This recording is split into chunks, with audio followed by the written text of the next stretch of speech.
এই এক্সপ্লেনারে আমরা খুব জরুরি একটা বিষয় নিয়ে আলোচনা করব। যখন কোনো একটা জাতি বারবার মুক্তির স্বাদ পায় তখন কি তারা আসলেই নিজেদের শেকল ভাঙতে পারে নাকি শুধু তাদের বন্দিকারী বা শাসক পাল্টায়? সোর্স ম্যাটেরিয়ালের ডেটা অনুযায়ী বাংলাদেশের ৫৫ বছরের ইতিহাসে ১৯৭১ সালের প্রথম স্বাধীনতা, এরপর ২০২৪-এর দ্বিতীয় বিশাল অভ্যুত্থান, আর আজ ২০২৬ সালে দাঁড়িয়ে এই বিষয়গুলোর ভেতরের অর্থটা আমাদের একটু গভীরভাবে তলিয়ে দেখা দরকার। আজকের এই পুরো বিশ্লেষণটা মূলত ৫টা ক্রুশিয়াল ধাপে এগোবে। প্রথমত পুনরাবৃত্তির ইতিহাস, তারপর উন্নয়ন বনাম গণতন্ত্র, এরপর ২০২৪ সালের জেনজি অভ্যুত্থান, ২০২৬ সালের বাস্তবতা এবং সবশেষে প্রকৃত সংস্কারের পথ। তো চলুন মূল আলোচনায় যাওয়া যাক। আমাদের প্রথম সেকশন পুনরাবৃত্তির ইতিহাস। ২০২৬-এর বর্তমান সিনারিও বুঝতে হলে এই জাতির রাজনৈতিক উত্থান পতনের যে একটা সাইক্লিক্যাল বা চাক্রিক ব্যাপার আছে সেটা আগে বোঝা ভীষণ জরুরি। সস মেটেরিয়ালে ৫৫ বছরের একটা অসাধারণ লুপ অফ হিস্ট্রি বা ইতিহাসের চক্র তুলে ধরা হয়েছে। খেয়াল করলে দেখবেন কিভাবে একটা নির্দিষ্ট সময় পর বড়সড় সিস্টেমিক শিফট হয়েছে। ৭১-এ একটা বড় লড়াই, এরপর ৯০-এ অ্যান্টি অটোক্রেসি বা স্বৈরাচার বিরোধী আন্দোলন, আর সবশেষ ২০২৪-এর দ্বিতীয় স্বাধীনতা। বারবার মানুষ নতুন স্বপ্ন নিয়ে জেগে উঠেছে, কিন্তু আজকের বাস্তবতা হয়তো একটু ভিন্ন কথা বলছে। সোর্স থেকে একটা অত্যন্ত ইন্টারেস্টিং পয়েন্ট উঠে আসে। ৭১-এর সেই সাম্য আর মানবিক মর্যাদার লড়াইয়ের ঠিক পরে রাজনীতিতে পার্সোনালিটি কাল্ট বা ব্যক্তি পূজার একটা ভয়ঙ্কর ধারণা ঢুকে পড়ে। মানে রাষ্ট্র আর একটা নির্দিষ্ট রাজনৈতিক দল যেন মিলেমিশে একাকার, আর সেই দলটা আবার একটা নির্দিষ্ট ব্যক্তির সমর্থক। এই কনসেপ্টটাই কিন্তু ভবিষ্যতে স্বৈরাচারী কাঠামোর বীজ বুনে দিয়েছিল। এবার আসি দ্বিতীয় সেকশনে, উন্নয়ন বনাম গণতন্ত্র। চলুন দেখি এই পার্সোনালিটি কাল্ট কিভাবে পরবর্তী ১৫ বছরের শাসন ব্যবস্থার ফিলসফি বা দর্শনের রূপ নিয়েছিল। সোর্সে খুব চমৎকারভাবে একটা মিথ বা ভুল ধারণার কথা বলা হয়েছে, যেটা হলো আগে উন্নয়ন পরে গণতন্ত্র। মানে মেগা প্রজেক্ট আর জিডিপি গ্রোথের জন্য নাকি গণতান্ত্রিক অধিকার বিসর্জন দেওয়াটা খুব স্বাভাবিক।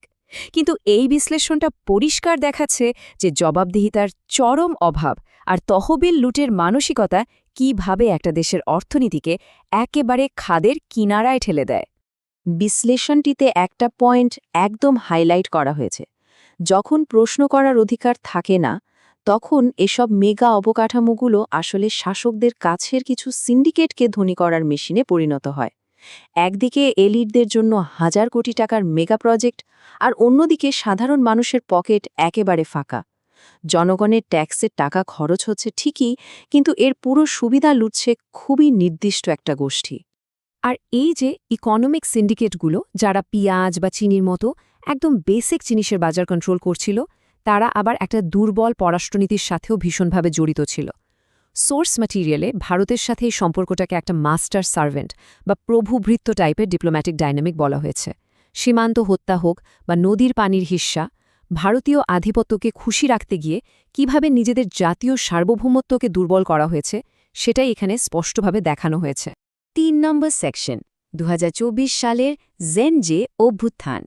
এবার আমরা সেই ঐতিহাসিক টার্নিং পয়েন্টে চলে এসেছি। জেনারেশন জেড বা জেন জি পুরো বিশ্বকে দেখিয়ে দিয়েছে যে কোনো রাজনৈতিক দলের ব্যানার ছাড়াই সাধারণ তরুণরা বন্দুকের নলের সামনে দাঁড়িয়ে কিভাবে একটা বিশাল প্রতিরোধ করতে পারে। সোর্সের এই লাইনটা খেয়াল করার মতো। এটা শুধু ক্ষমতা বদলের লড়াই নয়, বরং একটা সিস্টেম বদলের অঙ্গীকার। মানে এই অভ্যুত্থানটা ছিল পুরনো ঘুণে ধরা কাঠামো ভেঙে একদম নতুন কিছু সূচনা করার একটা প্রবল চেষ্টা। ৪ নম্বর সেকশনে আমরা দেখব ২০২৬ সালের বর্তমান বাস্তবতা। দেশটা এখন ঠিক কোন অবস্থার ভেতর দিয়ে যাচ্ছে। সোর্সের ডেটা অনুযায়ী জিওপলিটিক্যালি বর্তমান সরকার রীতিমতো একটা ত্রিমুখী প্রেসার কুকারের মধ্যে আটকে আছে। একদিকে আমেরিকা তাদের স্ট্র্যাটেজি কন্ট্রোল চাইছে, চীন চাইছে ডেট ট্র্যাপ বা ঋণের ফাঁদ দিয়ে তাদের প্রভাব বাড়াতে, আর ভারত চাইছে তাদের হারানো প্রভাব যে কোনোভাবে আবার ফিরে পেতে। বিশ্ব রাজনীতির এই বিশাল শক্তিগুলোর ডিমান্ড ব্যালেন্স করাটা এখন রীতিমতো দৌড়াবাজির মতো কঠিন একটা কাজ। আর দেশের ভেতরের অবস্থাও কিন্তু খুব একটা সহজ নয়। সোর্স ম্যাটেরিয়াল বলছে আকাশছোঁয়া ইনফ্লেশন বা মুদ্রাস্ফীতি, সেই পুরনো সিন্ডিকেটের দাপট, আর পার্টিজান বা দলীয়করণ হওয়া পুলিশ ফোর্সের কারণে ভেঙে পড়া আইনশৃঙ্খলা, এগুলো সবই আজকের কঠিন বাস্তবতা। বিশ্লেষণটা দেখাচ্ছে যে ভবিষ্যতের সরকারগুলোর উপর মানুষের একটা বিশাল ট্রাস্ট ডেফিসিট বা আস্থার অভাব তৈরি হয়েছে। মনে একটা সংশয়, রাজনীতিতে কি সেই পুরনো জিনিসই নতুন মোড়কে ফিরে আসছে? আমাদের একদম শেষ সেকশন, প্রকৃত সংস্কারের পথ। ওই যে ইতিহাসের লুপের কথা বলছিলাম, সেটা ভাঙার জন্য সোর্স বিশ্লেষণে একটা স্পেসিফিক রোডম্যাপ দেওয়া হয়েছে। এই 3টা স্টেপ খুব পরিষ্কারভাবে বলে দিচ্ছে আমাদের টেকআওয়েটা আসলে কি।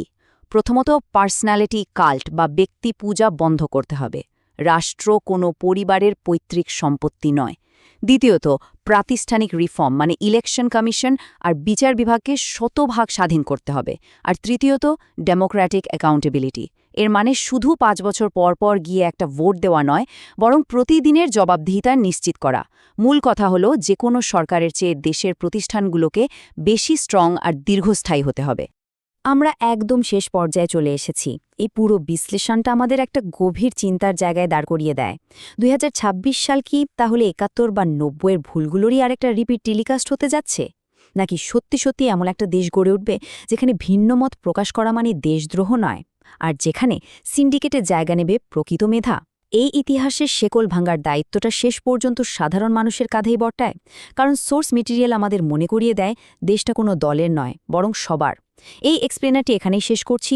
নতুন ইতিহাস তৈরি হবে নাকি পুরনো চক্রে আমরা ঘুরপাক খাব, সেটা এখন আমাদের সবার ভাবার বিষয়।